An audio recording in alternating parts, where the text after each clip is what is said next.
लड़के ने 23 साल के लड़के को अपनी एसयूवी से कुचल दिया। और ये भी नहीं हुआ कि कम से कम वो वहां रुककर उसका इलाज करवाए, उसको हॉस्पिटल लेके जाए, या देखिए वो जिसका उसने एक्सीडेंट किया वो किस हालत में है। वहां रुकने की बजाय वो आगे जाकर एक कैब ड्राइवर को और टक्कर मारता है।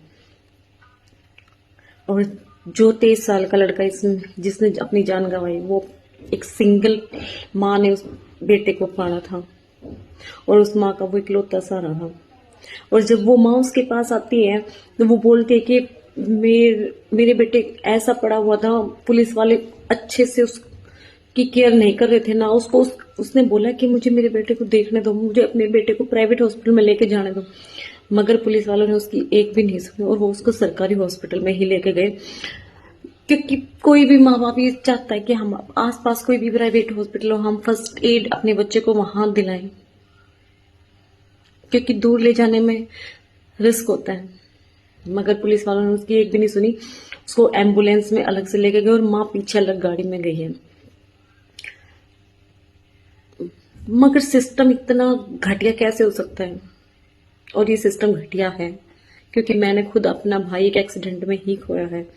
वहां भी सिस्टम की ही लापरवाही थी, सिस्टम ने वहां कुछ नहीं किया। अगर मेरे भाई को भी सही टाइम पे ट्रीटमेंट मिलता तो अब मेरा भाई भी बच सकता था। और आज सेम इस माँ के साथ भी वही हुआ है, इसने अपना इकलौता बेटा खो दिया। मगर सिस्टम का क्या गया? कुछ नहीं। ऐसे बहुत केस उनके सामने आते हैं और जाते हैं, उनको इस चीज से कुछ फर्क नहीं पड़ता।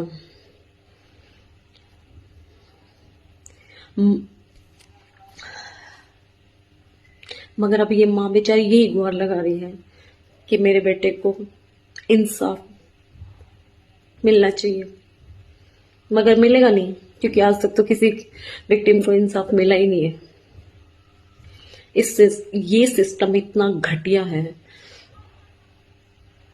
पता नहीं ऐसे कितने रोड एक्सीडेंट हुए हैं जहां पे कितनी माओ ने अपने बेटे, कितनी पत्नियों ने अपने पति, और कितने बच्चों ने अपने पिता, और कितनी बहनों ने अपने भाई खो दिए, सिर्फ इस सिस्टम की लापरवाही की वजह से। और कुछ पेरेंट्स अपने बच्चों को, नाबालिग होते उनको गाड़ी की चाबी दे देते हैं, और वो बच्चे इतनी लापरवाही के साथ गाड़ी चलाते हैं, वो ये नहीं देखते कि तुम जिस रोड पे गाड़ी चला रहे हो, तुम जिसको टक्कर मार रहे हो वो किसी घर का चिराग है, तुम किसी घर का चिराग बुझा रहे हो। कब तक ये सिस्टम इतना लापरवाह बना रहेगा और कब तक अपनी आंखें बंद रखेगा? कब तक ऐसे ही माँ अपने बेटों के लिए रोती रहेंगी? भाई इस माँ को इंसाफ मिलना चाहिए, पर उम्मीद है नहीं कि उसे इंसाफ मिलेगा। पर भगवान उसको इस दुख को सहन करने की शक्ति दे जिस माँ ने अपना इकलौता बेटा खो दिया। हो सकता अगर उसे भी टाइम पर हॉस्पिटल ले जाया जाता तो क्या पता, देखो मुझे पूरा तो सच पता नहीं है, मगर क्या पता जैसा वो बोल रही है, क्या पता उस माँ का बेटा बच जाता। ये रूल ऐसा क्या रूल तोड़े? और सब कुछ रूल तोड़े जा सकते हैं। एक नाबालिग लड़का गाड़ी चला रहा है, वहां भी तो रूल तोड़ा गया है। तो इस एक्सीडेंट विक्टिम को ये रूल क्यों कि सरकारी हॉस्पिटल में ही ले जाया जाए? क्या किसी आसपास की प्राइवेट हॉस्पिटल में उसको ले जाने का कोई अधिकार नहीं है? ये रूल क्यों? क्योंकि जब तक विक्टिम वहां तक पहुंचता है, जब तक वो अपना दम तोड़ चुका होता है, तो इस सिस्टम में बहुत सुधार की जरूरत है, बहुत ज्यादा सुधार की जरूरत है।